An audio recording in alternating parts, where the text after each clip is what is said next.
Genesis 11 depicts the construction of the Tower of Babel, which was built because man wanted to ascend to the heavens.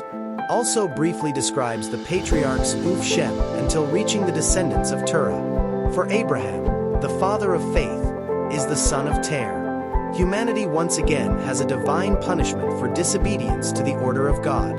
And the attitude of this people caused the division of the nations into several lineages and languages, because there was a only lineage that served the same language and the same war. But, in the territory of Shinar, the men decided to build a city and a tower, with whose top wanted to reach the sky, because they wanted humanity to spread throughout the land. This attitude led to disobedience of God's commandment, which was to populate the earth and humanity to multiply.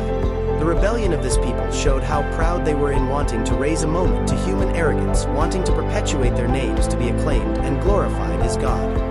For he was the creator of all things.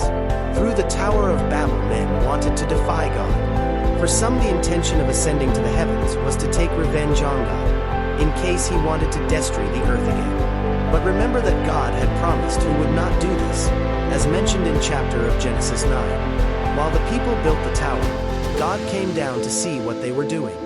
Not that God did not know, because he sees everything and knows everything, because nothing can be hidden. But the descent of the Lord to them emphasizes that it was already there being a divine observation. Therefore God made his judgment and said, "Come, let's get down. Let's confuse their lineage so that they no longer understand each other one another." Thus God confounded the language they spoke so that they would not understand more. This resulted in variety of languages we have today. Then humanity scattered. The construction of the tower and the city ceased. God annihilated pride with his judgment of men, showing their sovereignty to them. Of the patriarchs after the flood, the one who stands out is Terah, for he begot Abram, Nachor, and Haran. Abram will have a great story, because he will be father of thousands in faith. The another son of Terah also stands out as Haran, fathered Lot, a nephew of Abram highly appreciated, which had a history surprising and which will be described in Genesis 13 and 19. Sometime later, Aram died in the presence of his father Terah, and Abram and Nahor got married. Abram's wife's name was Sarah and Nahor's wife's name was Milcah. Terah lived until 205 years.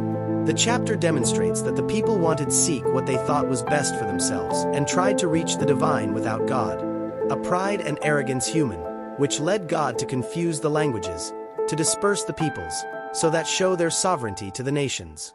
For only God can limit pride human. But he also did the circumstances for the presentation of Abram and nation that would bring salvation to the world. We see that the A people's project to build a tower that reached the sky reveals the ambition human in dominating the world and directing its own destiny without God's guidance. Realizing that from this project the man would have no limits in this rebellion and pride, God intervenes in communication, to the point that they do not understand each other, thus ceasing their intentions. Thus we see the origins of races and languages that still persist among us today. In fact, these people idolized him, even his, and in this self-sufficiency wanted to prove their independence from God. And this thoughtless Sirach can drive us apart of God, just like these people who wanted to build the Tower of Babel. So we often want to build be something, or our name, or do projects without depending on God. And this reminds us the genuine. The purpose of leaf is not to seek things with our own will, but in traveling under the will of God. For, when our plans fail, God's remains sovereign. God is faithful throughout the generations. Even in the midst of disobedience, he keeps his promise. This reinforces us to trust in God all the days, because then we know that he will drive our story, even when we see nothing ahead. So we must leave pride and trust in God, who confounds the wicked and the proud, to exalt those who believe and hope in him.